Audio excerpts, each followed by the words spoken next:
फिर कागज कलम देके आप यहाँ बैठे होंगे। आज का जो सेशन है आपका वो है प्रोनाउन। पिछले सेशन में हम लोगों ने नाउन के बारे में चर्चा की थी, डिस्कशन किया था। नाउन क्या होता है, नाउन के प्रकार कितने होते हैं, किस तरीके का नाउन होता है, नाउन का प्रयोग कैसे किया जाता है और इस प्रयोग में हम कितने अच्छे तरीके से समझ सकते हैं और समझा सकते हैं। ये कोशिश हमने नाउन के बारे में। आज हम बात करेंगे प्रोनाउन के बारे में।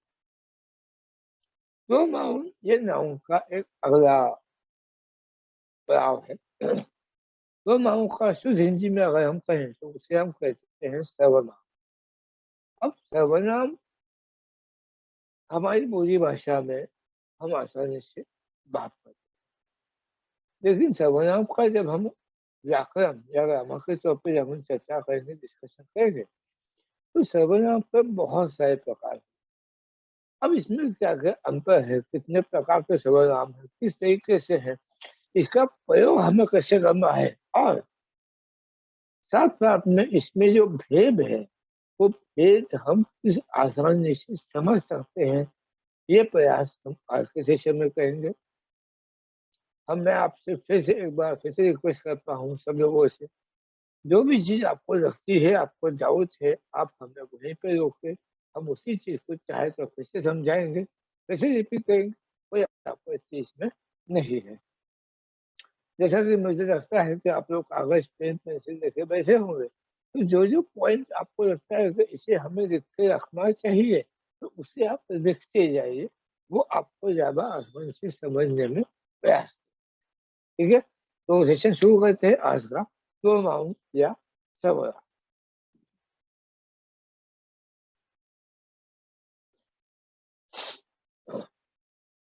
ये जो पेपर अभी मेरे सामने है प्रोनाउन का, ये खास तौर से मैं इसको हिंदी में ही बनवाया हूँ ताकि हम इसे समझने में आसानी हो जाए। ये आपको बाद में मैं शेयर भी करूंगा आप लोगों के साथ, आप इसके बारे में चिंता ना।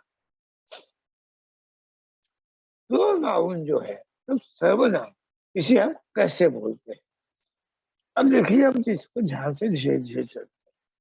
ठीक है, इसकी जो व्याख्या है वो क्या है, तो संज्ञा के स्थान पे प्रयुक्त होने वाले शब्दों को हम सर्वनाम कहते हैं। मतलब संज्ञा के स्थान पे प्रयुक्त होने वाले शब्दों को सर्वनाम। इसी व्याख्या को अगर मैं इंग्लिश में बताऊं तो this is a word use in place of noun. Noun के प्लेस में जो शब्द का प्रयोग किया जाता है उसे हम प्रोनाउन। जैसे इसके उदाहरण के तौर पे हम कोई वाक्य, कुंदन मेरा दोस्त है, कुंदन अच्छा लड़का है, कुंदन अभी स्कूल जा रहा है और कुंदन के पिताजी एक व्यापारी है। अब देखिए यहाँ पे 5 वाक्य है, 1 2 3 4। कुंदन मेरा दोस्त है, अच्छा लड़का है, अभी स्कूल जा रहा है और कुंदन के पिताजी मेरे व्यापारी। अब इस वाक्य में बार बार कुंदन का नाम लेना ठीक नहीं है और ये अजीब सा लगता है, तो बार बार हम कुंदन कुंदन कुंदन क्यों बोल रहे हैं भाई। तो हम क्या करेंगे, नाउन को वाक्यों में बार बार इस्तेमाल करने से रोकने के लिए सर्वनाम का इस्तेमाल। जैसे अब इसी कुंदन के वाक्य को न बदलाव कर, पहले वाक्य में मैं नाउन मतलब कुंदन का नाम लगा देता हूँ, कुंदन मेरा दोस्त है। बाद में हमारे वाक्य बदल गए, वह एक अच्छा लड़का है, वह अभी स्कूल जा रहा है और उसके पिताजी एक व्यापारी। अब देखिए वह और उसके, ये कुंदन के बदले में हमने प्रयोग किया, मतलब ये बार बार कुंदन कुंदन कुंदन ये नाम फिर से नहीं आएगा। हाँ? तो ये हुआ है साधारण सर्वनाम या प्रोनाउन का मतलब तो प्रोग्राम हम किसे बोलेंगे, तो हम इस प्रकार को हम लोग प्रोग्राम बोलते हैं। अब प्रोनाउन जो है इसके जो प्रकार है वो कुल मिलाकर 9 है। अब ये 9 ये संख्या है तो 9 संख्या को देख के आप घबराइए नहीं, हम हर प्रकार को ध्यान से समझते समझते पहले हम इसके जो प्रकार है ना उसे समझने की कोशिश। पहला आता है पर्सनल प्रोनाउन, मतलब व्यक्तिवाचक। पर्सनल के भी 3 उप प्रकार है, सब्जेक्टिव, ऑब्जेक्टिव और पॉजिटिव। अब इसके बारे में विस्तार से जाएंगे। दूसरा प्रकार है रिफ्लेक्सिव, मतलब निजवाचक। तीसरा प्रकार आता है एम्फोसेटिक, मतलब बलदायक। डेमोन्स्ट्रेटिव, संकेतवाचक, ये एक प्रकार है उसका। इंडेफिनिट, मतलब अनिश्चयवाचक।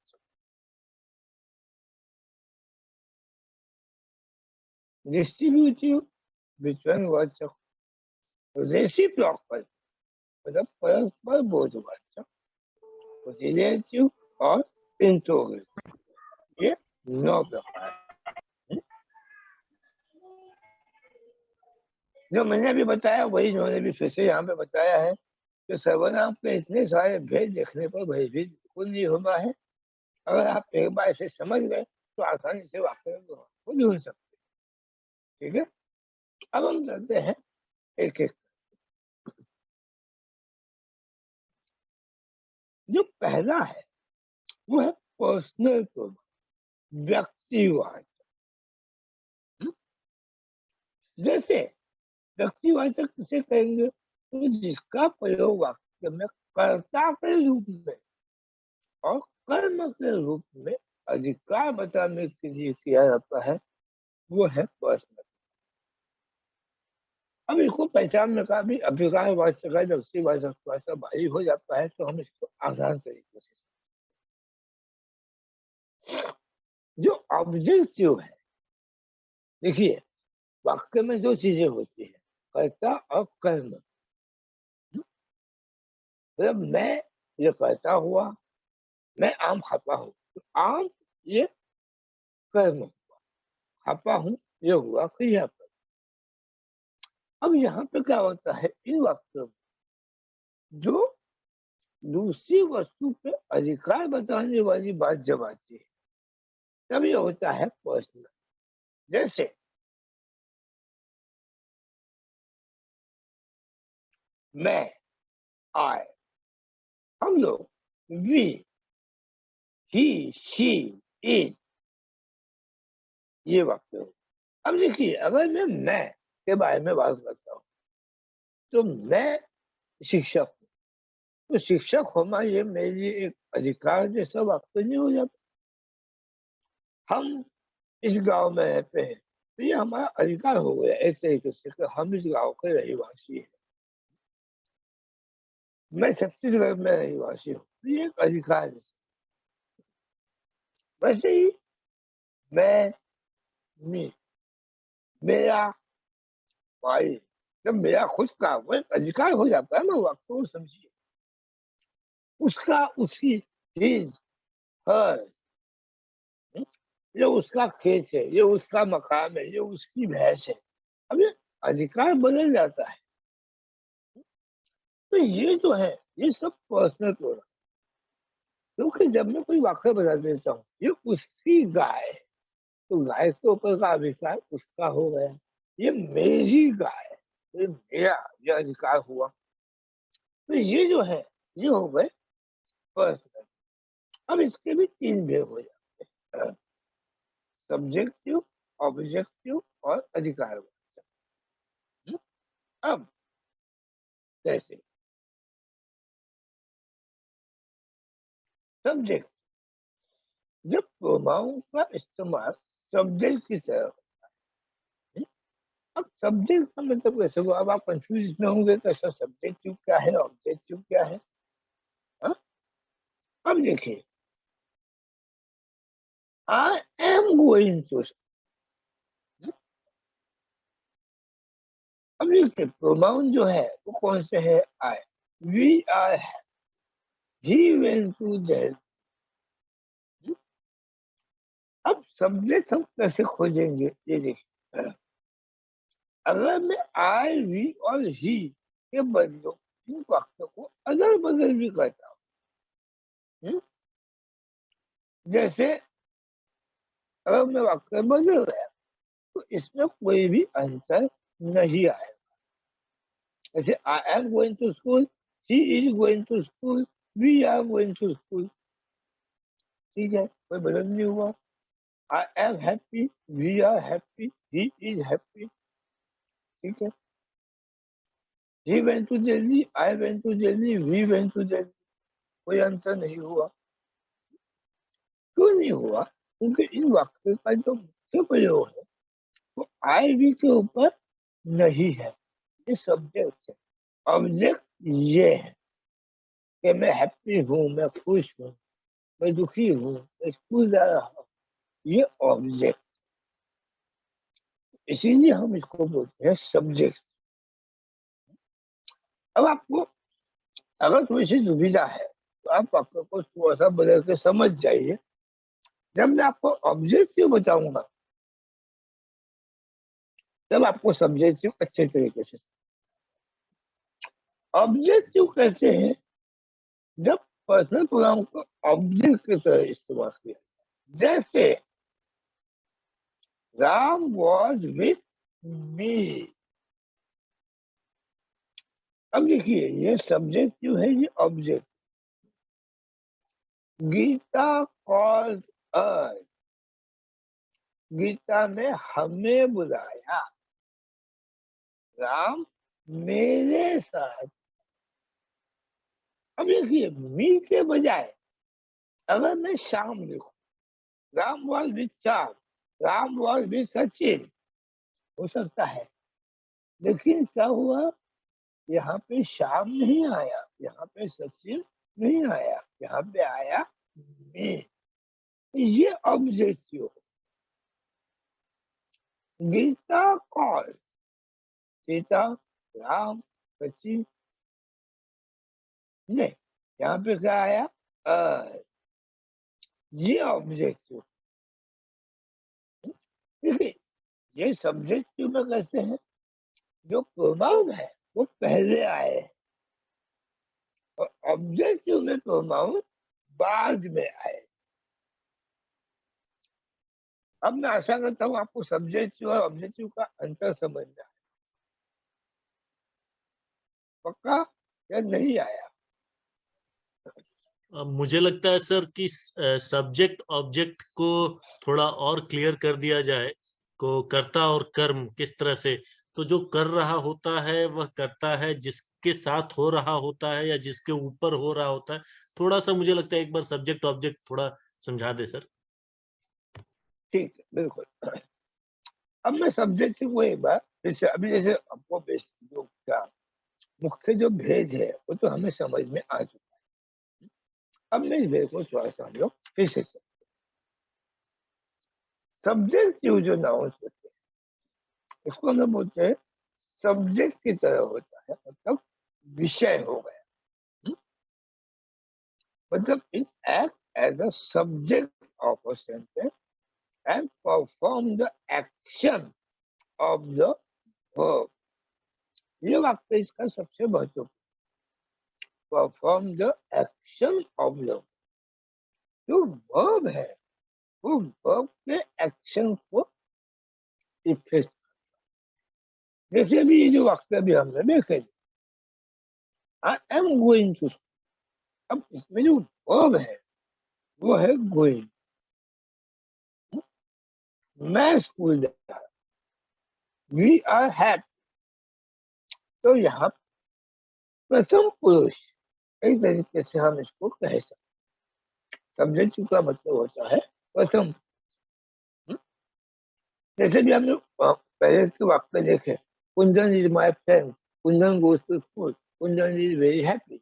अब इसे जो कुंदन कुंदन कुंदन जो हुआ इसके बजाय he is going to school, he is very happy. तो ये वाक्य जो हुए ये हुए सब्जेक्ट। पहली चीज, ऑब्जेक्टिव का भी सबसे आसान तरीका है पहचानने का। ऑब्जेक्टिव ये कभी पहले नहीं आते, ये हमेशा बाद में आते हैं। अब इसका एक छोटा सा उदाहरण मैं आपको देता हूँ। यह मेरी गाय है, ये हुआ सब्जेक्ट, क्योंकि गाय के बारे में हमने ये वाक्य शब्दों का प्रयोग किया। यह गाय मेरी है, ये ऑब्जेक्टिव हुआ, क्योंकि मेरी है ये बाद में आया। अब वाक्य किसके बारे में हुआ? गाय के बारे में। जो पहला वाक्य था यह मेरी गाय है, ये मेरे बारे में वाक्य, लेकिन यह गाय मेरी है तो वाक्य गाय के बारे में। तो ये ऑब्जेक्टिव का पहचानने का सबसे आसान।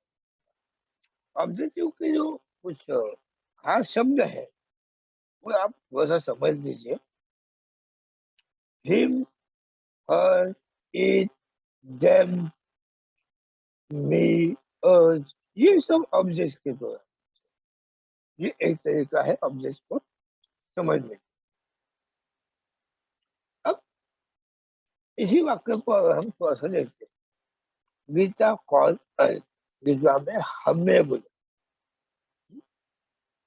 अब देखिए मैं इस वाक्य का एक बार फिर आपको बता देता हूँ, जब आपको अगला प्रयोग जब हम करेंगे तब आपको समझ। यहाँ पे Ram is with me, Ram मेरे साथ। अब ये क्या कर रहा है ये मैं वाक्य में नहीं बता रहा हूँ। गीता कॉलन, गीता ने हमें बुलाया, शी लव्स यू, ओके, ये जो वाक्य ऐसे हुआ। अब जब हम पॉजिटिव में जाते हैं, जो अभी मैं आपको उदाहरण दिया था वो इसी के बारे में। आसान तरीका होता है किसी भी वस्तु पे किसी का अधिकार बताने के लिए जो सर्वनाम प्रयोग में आता है उसे पॉजिटिव। जैसे who owes a particular thing, मतलब किसी भी चीज के ऊपर उसका मालिक कौन है, उसका किसकी चीज है, ये जब शब्द हमें खोजने होते हैं या हम अधिकार जब दिखा देते हैं तब ये पॉजिटिव प्रोनाउन होता है। जैसे दिस बुक इज माय, यह किताब मेरी है, माय मेरी खुद की है। यह पैसे मेरे हैं, दिस पेन इज हिज, यह कलम उसकी है। ये हुआ पॉजिटिव, ये हुआ पॉजिटिव, मतलब मालिक कौन। दिस इज अवर्स, ये हमारा है। तो माइन, अवर्स, हिज। अब देखिए हिज, हर जो है ये वाक्य उस तरीके से आएंगे जिस तरीके से पहले इसमें आए, लेकिन ऑब्जेक्टिव और पॉजिटिव में ये चीज आती है कि जब वाक्य में पता चल जाता है कि जो वस्तु है उस किताब के ऊपर अधिकार किसका है, तो ऐसे जो वाक्य आ जाते हैं तो ये अधिकारवाचक या पॉजिटिव इस प्रभाव को कहा जाता है। मतलब जो किताब है वो मेरी है और उस पर मेरा अधिकार है, तो ये वाक्य हो जाते हैं पॉजिटिव। जैसे हिज, यूअर्स, देयर्स, ये अधिकार बताने के लिए कहा। तो हमने अभी पर्सनल प्रोनाउन देखे, आई, वी, यू, वाक्य से पहले आए तो ये हो गए पर्सनल प्रोनाउन। सब्जेक्टिव वाक्य के बाद में आते हैं तो ऑब्जेक्टिव हो गए।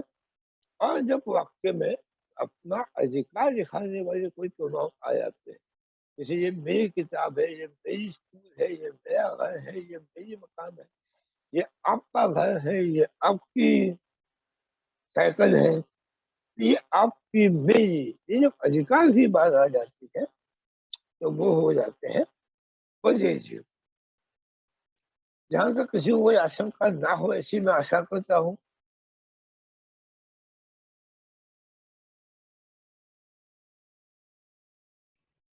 बिल्कुल सर, पॉजेसिव में समझ में आया कि जिसमें अधिकार पता चले कि वह किसका है। तो ही इज हाँ प्लेइंग वो हिज बॉल, तो उसका बॉल इत्यादि जो है, योर्स बॉल। तो ये चीजें जो हैं वो उनके अधिकार को या जो वस्तु है वह किसकी है बताती हैं, तो वैसे वो हो जाते हैं हाँ पोजेसिव प्रोनाउन। पॉजिटिव, बिल्कुल। बिल्कुल। अब हम चलते हैं अगला टॉपिक में, रिफ्लेक्सिव प्रोनाउन।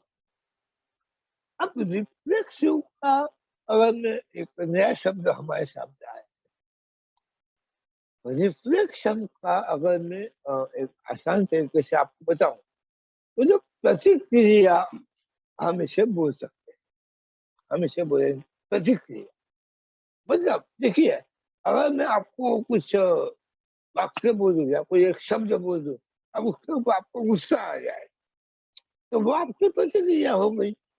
मैं आपको कुछ अच्छा बोलूं, आपको खुशी हो जाए तो वो आपकी प्रतिक्रिया हो गई, राइट। तो ये जो प्रतिक्रिया होती है इसे हम बोलते हैं रिफ्लेक्शन। रिफ्लेक्सिव क्रिया जो है मतलब action done by the subject turns back upon the subject. मतलब जो एक्शन हुई है, जो कृति हुई है, जो क्रिया हुई है, वह जब कर्ता के ऊपर वापिस आती है तो वो हो जाते हैं रिफ्लेक्स। रिफ्लेक्सिव का मतलब फिर से समझिए, रिफ्लेक्सिव का मतलब होता है प्रतिक्रिया, ठीक है। अब जब अब इसको हम उदाहरण के माध्यम से समझते हैं तो आपको समझ में आ जाए। राम हर्ट हिमसेल्फ, राम ने खुद को चोट पहुंचाई। अब ये खुद को, ये हुआ रिफ्लेक्स।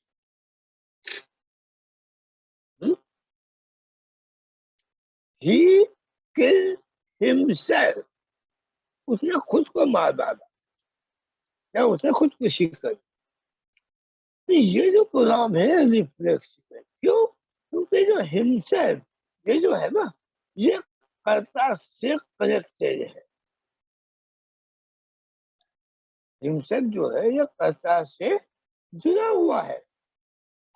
अब राम ने खुद को मारा, खुद को चोट पहुंचाई, तो किसको पहुंचाई? खुद को। खुद कौन है? राम है। एक दिन हिमसेल्फ, उसने खुद को मारा। किसको मारा? खुद को। खुद कौन है? वो ही है। तो ये वक्त कर्ता के ऊपर ही प्रभाव देते हैं। तो ये जो प्रभाव है ये रिफ्लेक्सिव प्रभाव। मतलब अब अगर सब्जेक्ट जो काम है उसका असर सब्जेक्ट के ऊपर ही हो रहा है, मतलब तो ये हुआ रिफ्लेक्सिव प्रभाव। रिफ्लेक्सिव समझ में आया? अभी भी कंफ्यूजन है?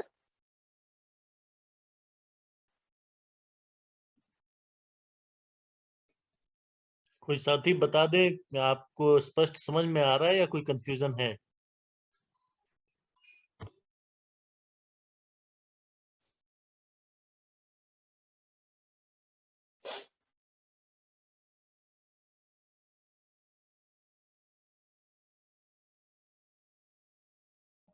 आरती मैम, ये स्पष्ट हो रहा है?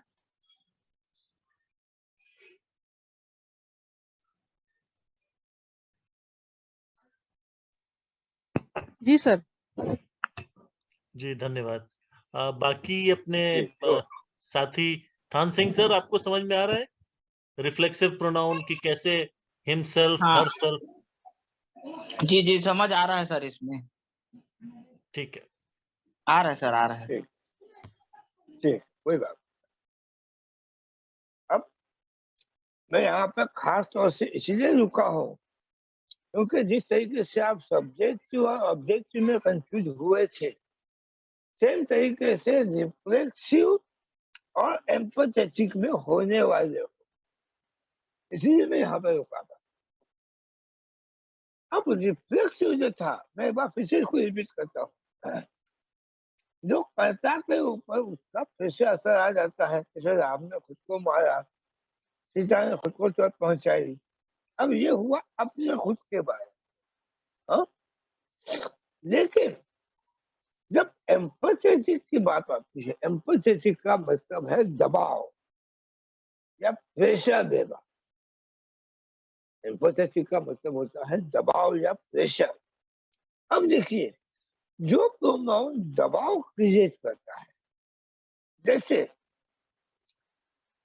Ram killed the tiger, Ram ने बाघ को मारा। कैसे मारा? खुद मारा, हिमसेल्फ। अब देखिए, दो वाक्य में आपको अंतर समझ में आएगा। राम हर्ट हिमसेल्फ, राम ने खुद को चोट पहुंचाई और राम ने खुद बाघ को मारा। कौन मुझे इन दो वाक्यों का अंतर समझाएगा? अब आपको दोनों वाक्य में हिमसेल्फ समझ में आ चुका है, ठीक है? अब आप मुझे इसका अंतर कौन समझाएगा, मुझे बता।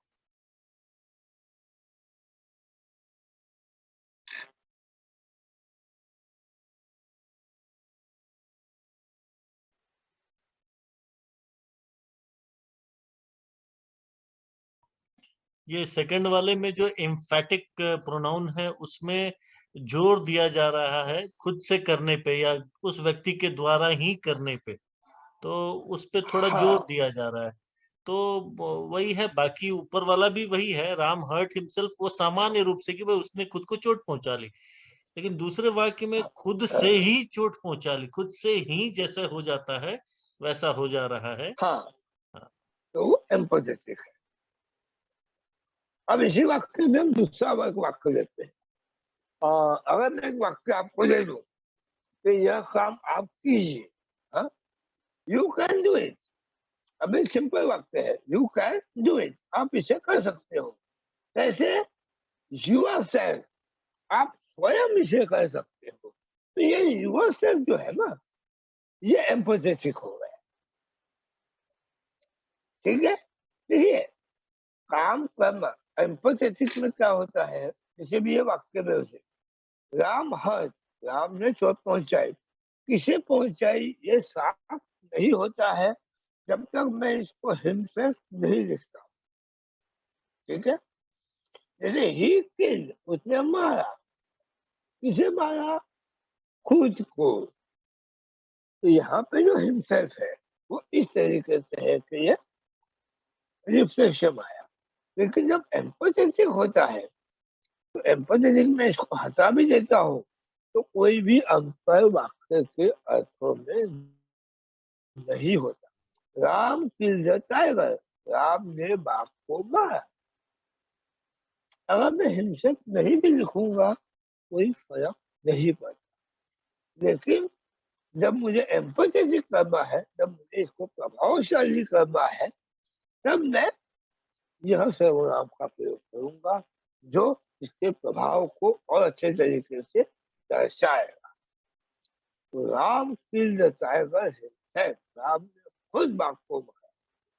You can do it yourself, मैंने काम किया। I do it my self, मतलब मैं स्वयं इसे किया है। मैं स्कूल जाऊंगा खुद, I will go to school myself. अब यहाँ पे ये माई सेल्फ जो है, ये एम्पैथेटिक है, ये प्रभावशाली है, और यह गुणाओं को हम किसी भी चीज के ऊपर प्रभावित करने के लिए इस्तेमाल कर सकते हैं। अब मैं आशा करता हूँ कि रिफ्लेक्सिव और एम्पैथेटिक का अंतर आपको साफ हो चुका होगा, ऐसी मैं आशा। अगर कोई डाउट है तो मुझसे फिर से पूछिएगा, मैं आपको बता देता हूँ। किसी के मन में जरा भी कोई दुविधा हो, तो कंफ्यूजन हो, तो प्लीज बताइए, प्लीज।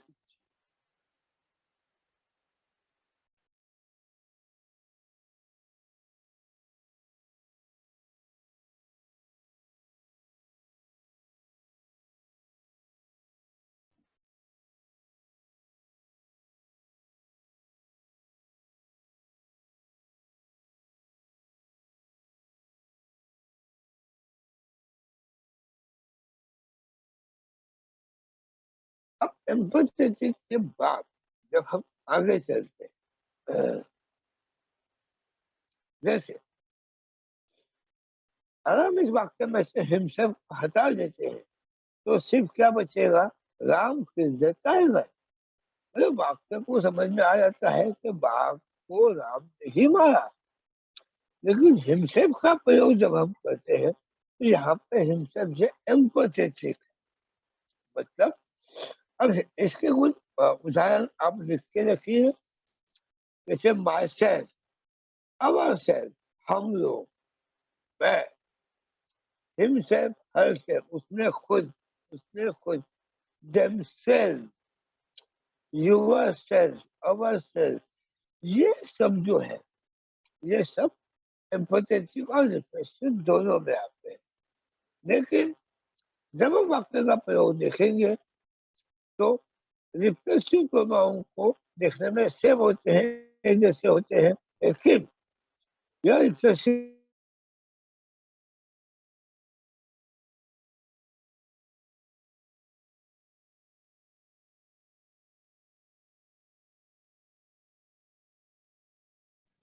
आवाज चली गई सर आपकी। अगर टॉपिक आप लिख के रखेंगे डेमोन्स्ट्रेटिव, विषय अभी खत्म हो रहा है, इसको हम लोग देख के बात चालू करते हैं। हाँ जी, मैं ये कह रहा था सर, एम्पैथेटिक में मुझे ऐसा समझ आ रहा है कि उसमें हाँ हम स्वतः ही बल का प्रयोग करके मार रहे हैं टाइगर को, बाघ को, हाँ हाँ स्वतः बल का उपयोग कर रहे हैं सर। और रिफ्लेक्सिव में ऐसा लग रहा है कि उसमें हम खुद चोट पहुंचा रहे हैं, मतलब जानबूझकर आ बैल मुझे मार वाला हिसाब हो रहा है उसमें। हाँ हाँ हाँ हाँ, है ना सर, ऐसा अंतर आ रहा है मुझे। बिल्कुल बिल्कुल बिल्कुल। जी जी और जो एम्फेसिस जो है, एम्फेसिस क्या जी कहता है, अगर अगर वो शब्द नहीं भी है तो भी वाक्य पूरा जी, हो जाएगा। पूरा हो जाएगा। हाँ, वही जैसे बोल रहा हूँ सर। हाँ, जैसे मैंने आम तोड़ा, तो आम तोड़ा हाँ ये मैंने तोड़ा, वाक्य पूरा हो गया। हाँ, लेकिन मैंने जी जी जी, मैंने खुद आम तोड़ा, तो ये खुद जो है तोड़ा। हाँ ये एम्पैथेटिक, हाँ हाँ, ये वही बता रहा एम्पैथेटिक हूँ हो सर, बल गया। का पूर्ण और उससे। हाँ हाँ जी जी हाँ, जी जी जी बिल्कुल बिल्कुल सही समझ गए आप। जी और जी। कोई साथी पर्सनल क्लियर हो गए प्रोनाउन सब तीनों प्रकार के, सब्जेक्टिव, ऑब्जेक्टिव। ये 1 मिनट में कट जाएगा तो सभी लोग वापस जुड़ जाएंगे। और सर ने काफी अच्छे से बताया, सब्जेक्टिव ऑब्जेक्टिव प्रोनाउन सारे बताए उन्होंने। और रिफ्लेक्सिव और इम्फेटिक में तो आपने अच्छा अनुभव देखा कि एक बार जब हम खुद से कुछ करते हैं और खुद पे ही उसका परिणाम आ जाता है, स्वयं पे परिणाम आ जाता है, तो हाँ, रिफ्लेक्सिव हो जाता है। और जब खुद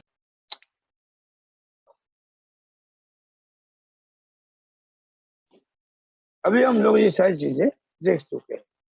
अब अगला जो टॉपिक है आपका वो आता है डेमोन्स्ट्रेटिव।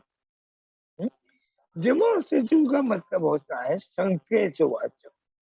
डेमोन्स्ट्रेशन का आसान सा मतलब है कोई भी चीज दिखा देना या किसी भी चीज को प्रदर्शित करना, ये होता है डेमोन्स्ट्रेशन मतलब। अब खाना बनाने से डेमोन्स्ट्रेशन पूछे कैसे खाने हम, से मेरे को अच्छा लगता कम से कम। नहीं लेकिन हाँ बिस्किट बिल्कुल, जब भी वो एकदम शुरू किया था, खाया, उसको खा के खत्म नहीं हुआ, फिर अब हाँ, ये हुआ डेमोन्स्ट्रेशन। जो प्रभाव व्यक्ति या वस्तु को सूचित करने के लिए किया जाता है वो होता है डेमोन्स्ट्रेशन। अब सूचित करना मतलब उस चीज को दिखाना या उस चीज को वहां पर पहुंचाना। कैसे, दिस इज अ पेन, यह एक कलम, दैट इज अ बुक, वह एक किताब है। तो ये दिस दैट, अब ये दिस और दैट का बहुवचन है।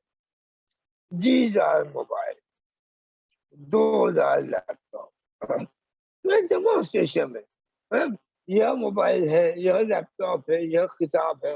अब हम बोलते हैं कि भाई पेन कहाँ पे है, वहां पे पेन है, तो वहां पे ये जो है अब देखिए, अब टेबल पे पेन है, टेबल पे मोबाइल है, टेबल पे किताब है, टेबल पे घड़ी है, टेबल पे रुमाल है।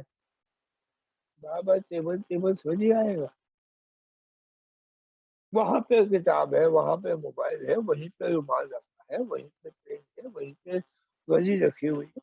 ये जो वही ये जो है, ये डेमोन्स्ट्रेशन है, क्योंकि वहाँ मतलब हम उस जगह को दर्शा रहे हैं।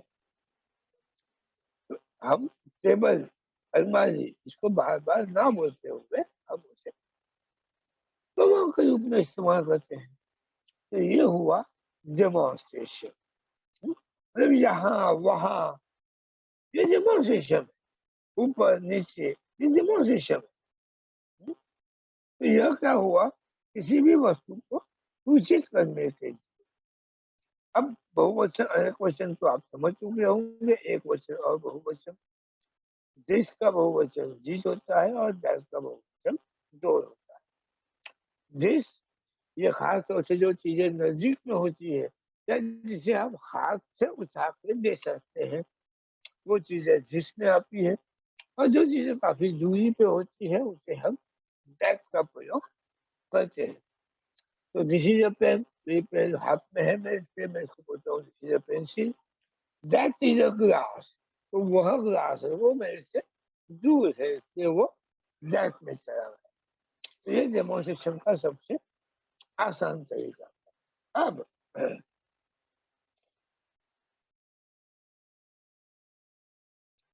दिस, दैट, दीज, दोस के बाद अगर कोई नाउन है होगा तो डेमोन्स्ट्रेटिव एडजेक्टिव हो जाए। अब आप फिर कंफ्यूज हो जाओगे, मेरे सर ये क्या घुमा फिरा कर हम आप हमने कहा घुमा रहे हैं। अब इसमें एडजेक्टिव कहाँ से आ गए, प्रोनाउन चल रहा था। तो आप टेंशन ना लें, आसानी से समझ जाइए, अपने हर सवाल का जवाब हम आज देखें। प्रोनाउन और प्रोनाउन जो है वो नाउन के बदले में प्रयोग किया जाता है, बराबर। कुंदन मेरा दोस्त है, कुंदन मेरा भाई है, कुंदन स्कूल जाता है, कुंदन घास खाता है। तो नाउन के बदले प्रोनाउन आ गया। मतलब प्रोनाउन के बाद कोई नाउन नहीं आना चाहिए, समझ गए। अगर मैं सीता के बारे में बात कर रहा हूँ, सीता मेरी सहेली है, सीता मेरे घर आती है, सीता मेरे साथ स्कूल जाती है। अब मैं इस वाक्य को बदलता हूँ, सीता मेरी सहेली है, वह स्कूल जाती है, वह मेरे घर आती है। अब ये जो वह है, इसके बाद नाम तो नहीं आना चाहिए, राइट। मतलब प्रोनाउन के बाद नाउन नहीं आएगा। अब तो ये एडजेक्टिव में कन्वर्ट हो जाए। कैसे? दिस बुक इज माइन, यह किताब मेरी है। दैट हैट इज योर्स, वह टोपी आपकी है। These cows are white, those ox are brown। ये जो वाक्य है, देखिए ध्यान से इस वाक्य, this, that, these, those demonstrative pronoun नहीं है, ये डेमोन्स्ट्रेटिव एडजेक्टिव है, क्योंकि इसके बाद नाउन का इस्तेमाल है। देखिए, अगर मैं इस वाक्य में से इसको हटा लेता हूँ तो आपके वाक्य के अर्थ में कोई अंतर होता है। बुक इज माइन, किताब मेरी है चीज वह, टोपी आपकी है। काउज आर व्हाइट, गाय सफेद है। ऑक्स आर ब्राउन, बैल ब्राउन है। कोई अंतर नहीं है। अब ये आ गया, अब क्या हुआ, दिस बुक इज माइन, यह किताब, दैट हैज इज वह टोपी है। मतलब ये जिस और दैट जो है ना, ये उसकी जगह दिखा रहे हैं। ये डेमोन्स्ट्रेटिव एडजेक्टिव हो गए। देखिए, गाय मेरी है और वह गाय मेरी है, अंतर है। अभी वह गाय जो हुआ, ये हुआ एडजेक्टिव, तो वहां जो गाय खड़ी है वो मेरी है। यहाँ पे नाउन प्रोनाउन क्वेश्चन नहीं आया। जैसे दिस पेन इज माय, यहाँ पे दिस इज डेमोन्स्ट्रेटिव एडजेक्टिव है। And this is my pen, ये डेमोन्स्ट्रेटिव प्रोनाउन हो। आया समझ में? दिस पेन इज माय, यह पेन मेरा है, ये एडजेक्टिव हुआ। क्योंकि यहाँ पे जो दिस है, इसमें माइन ये प्रोनाउन है और ये जो दिस है ये एडजेक्टिव। क्यों? क्योंकि एडजेक्टिव के बाद ये आया आपका माउथ।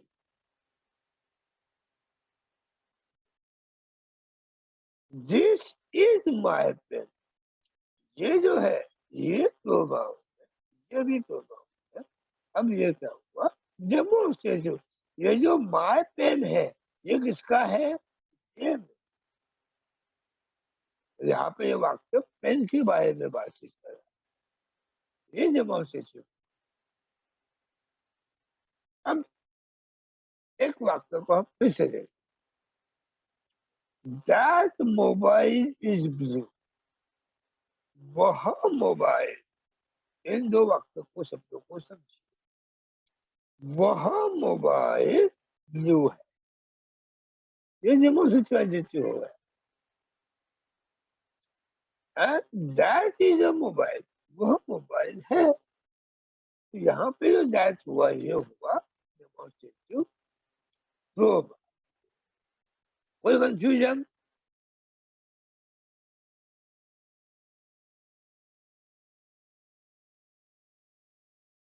डेमोन्स्ट्रेटिव प्रोनाउन और डेमोन्स्ट्रेटिव एडजेक्टिव, कोई कंफ्यूजन? देखिए, आप लोग खुलकर बताइए कि कोई कंफ्यूजन है। मुझे तो लगता है कंफ्यूजन होगा। मुझे तो प्रोनाउन और इसमें ऑब्जेक्टिव में थोड़ा सा कंफ्यूज लग रहा है। हाँ बिल्कुल। कंफ्यूज लग रहा है क्योंकि ये सब्जेक्ट जो है ऑब्जेक्टिव से थोड़ा सा डिफरेंस लग रहा है। हाँ तो डेमोन्स्ट्रेटिव का इसमें कंफ्यूज लग रहा है सर, मुझे तो डाउट है लग रहा है। हाँ। अब देखिए, डेमोन्स्ट्रेटिव एडजेक्टिव और डेमोन्स्ट्रेटिव प्रोनाउन हम कैसे समझेंगे? तो डेमोन्स्ट्रेटिव जो है उसमें 4 शब्द आते हैं, दिस, दैट, दीज और दो। उसके बाद अगर नाउन आ जाता है, जिसके बाद नाउन आ गया, मतलब दिस पेन, यह पेन मेरा है। तो यह पेन, अब यह पेन मतलब यह पेन, यह पेंसिल, यह गाड़ी, यह घर, यह मकान, यह एडजेक्टिव हो गया क्योंकि हम इस मकान के बारे में बात कर रहे हैं।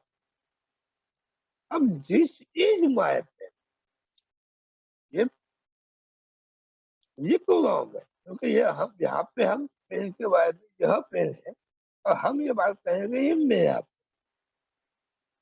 देखिए एडजेक्टिव में say that mobile is blue, वह मोबाइल नीले रंग का है।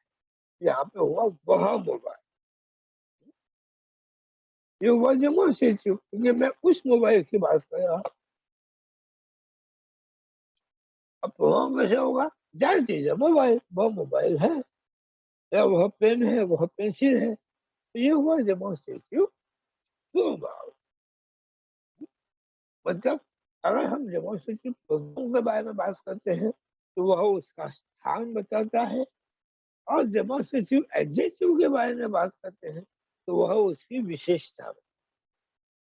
तो इस वाक्य के अंतर को समझिए। जब वो उसका स्थान बता रहा है तो वह प्रोनाउन है, और जब वो उसकी विशेषता बता रहा है तब वह एडजेक्टिव है। ठीक है? अब आज के सेशन का हम आखिरी टॉपिक पे आते हैं, क्योंकि अभी समय काफी हो जाएगा और ये पूरा नहीं हो पाएगा। इनडेफिनेट प्रोनाउन मतलब जिससे किसी भी निश्चित व्यक्ति या वस्तु का बोध नहीं होता है।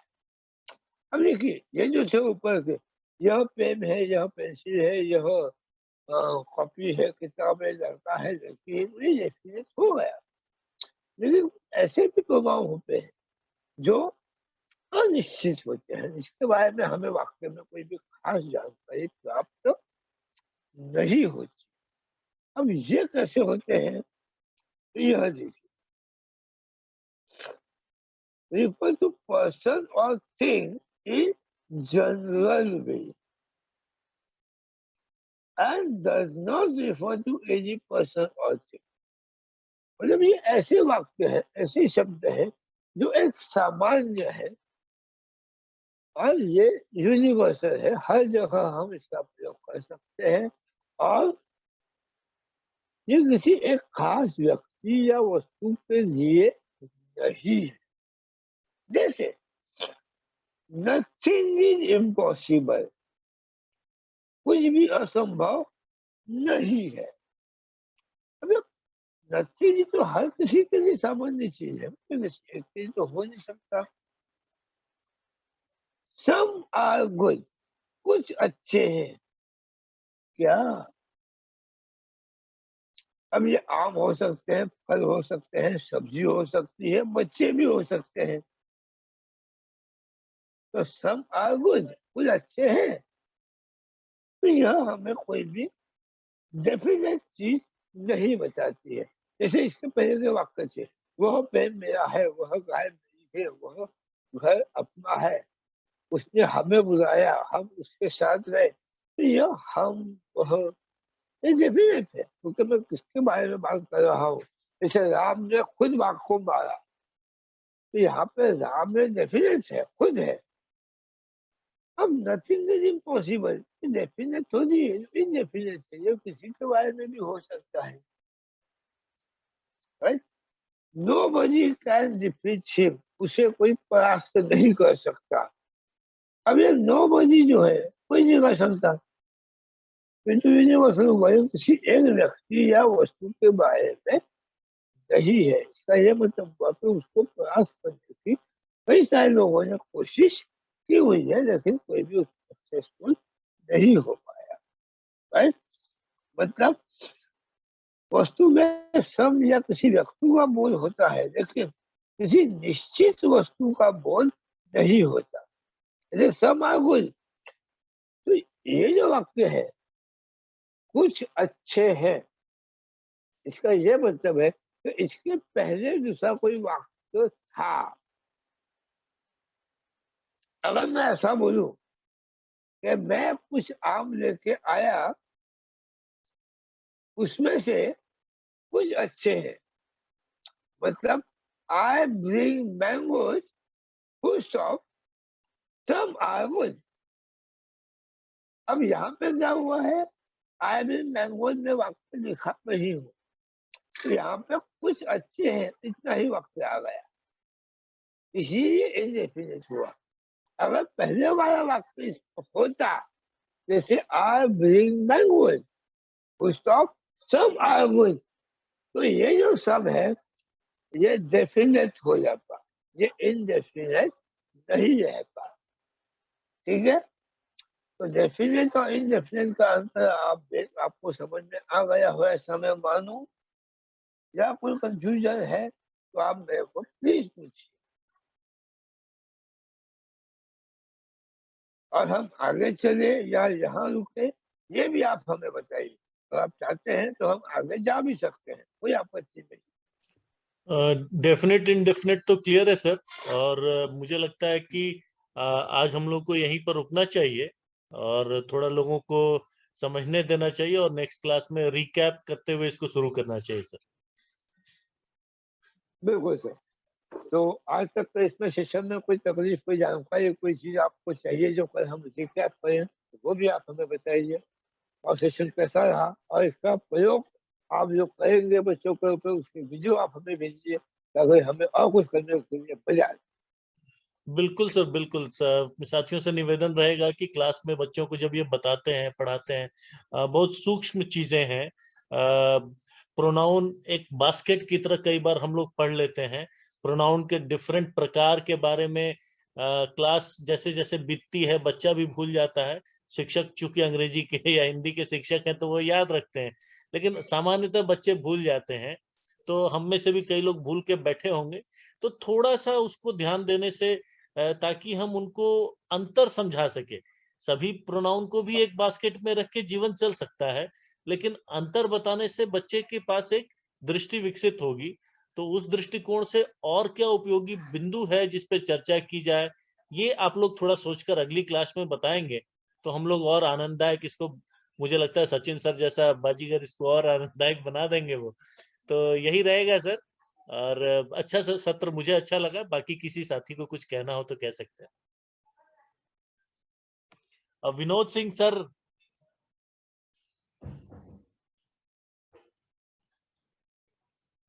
विनोद सर। जी सर। सर आप अटेंड कर पाए ठीक से सर?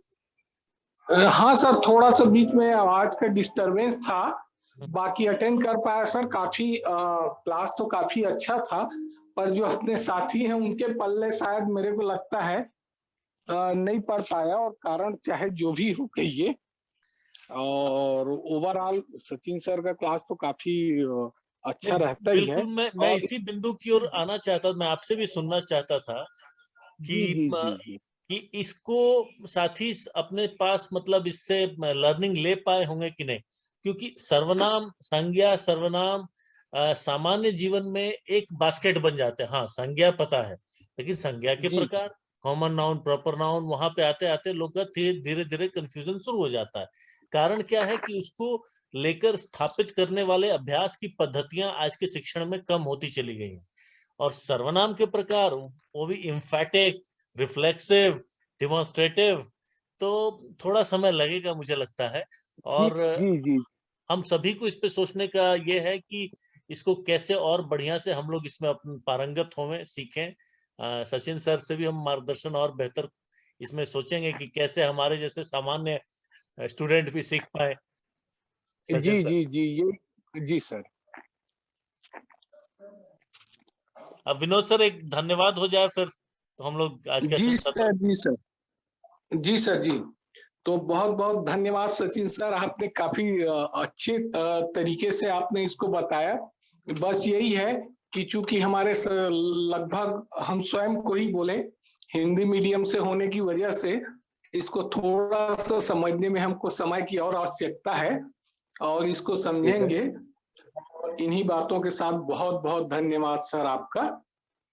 अब बहुत बहुत धन्यवाद Vinod sir, Sachin sir, Shirish sir और हमारे साथी। हम लोग कोशिश करेंगे कि हम लोग और ईमानदारी से और रचनात्मक रूप से कैसे इसको सीख पाए। धन्यवाद सर। समझ